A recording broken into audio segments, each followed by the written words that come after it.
Dr. Thornell with New England Family Chiropractic, and I want to share with you today a video, an instructional video entitled How to Watch a Drug Ad. So when these ads come on TV, and boy do they come on TV, we have 75% today of television revenue from advertising is drug-related commercials. So if you watch any sporting event, you watch anything today, about every other commercial is a drug ad. And one of the things people don't realize is this is unique to America. Around the world, people are not inundated with drug ads like we are here in the United States. We are one of only 2 countries in the entire world that allow the drug companies to directly advertise to the end consumer. You think about how crazy that is. If a person was meant to have a drug, if your doctor thought you should have a given drug, then the only person that they need to advertise to would be the doctor. The doctor would make the decisions and then come to you and say, hey, you need this. What the drug companies are doing is advertising directly to the general population, and then they're hoping that you go into your doctor and say, hey, I saw this ad, do you think I could benefit from this? And unfortunately, much of the time when you do that, you end up on that drug. It's probably bad news for you, but it's good news for the drug companies, and that's why they do it. So anyway, the first thing you have to realize is that between 30 and 50% of these amazing drugs that you hear about in these commercials are later recalled. All of those class action lawsuits that you see on TV, those are all on drugs that were once approved and proven safe and effective by the FDA, and yet at some point they realize they're not so safe and effective, and they pull them off the market. So anyway, here is how you're going to watch a drug commercial. First thing you're going to do is you're going to see a commercial on TV and just remember the name. First thing you have to do, just remember the name. Write it down, type it into your phone, whatever, and then pull it up on YouTube. You'll be able to find the exact same commercial because we have to watch it a couple of times in order to do this right. So pull it up on YouTube and just watch it as you normally would. And when it's over, just take note of what it made you feel. Were you happy when it was over? Did you end up with a smile on your face? What were the emotions that you felt as you were watching it? When it was over, would you consider taking it? Was it something that seemed reasonable? Then what I want you to do is start it over again, close your eyes, and simply listen without viewing anything.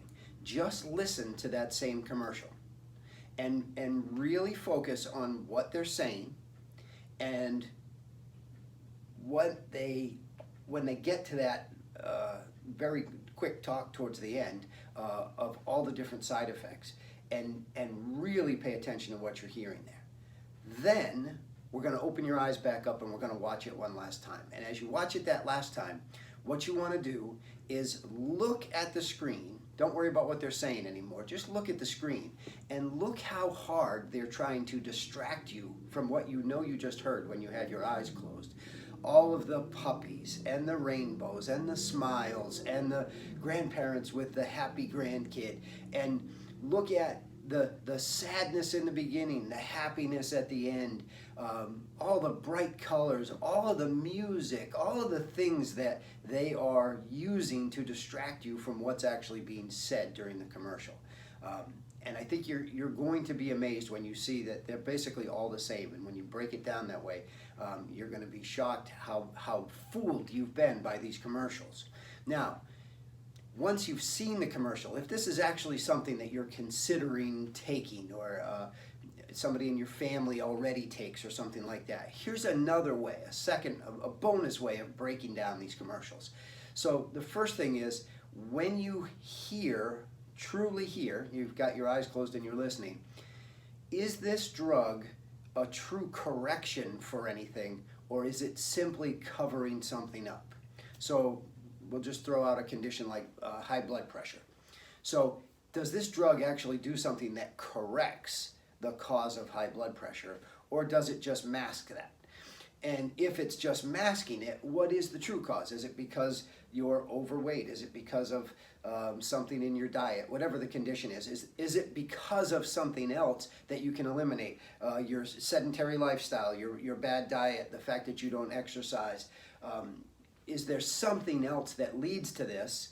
And then the condition develops, and instead of correcting those things, are we just taking this medication to cover it up? Because if it's a cover-up, then we're risking all those side effects when we could just get out and exercise or change our diet or whatever. So it would be a wise idea to actually attack the cause versus just a cover-up that has all those side effects.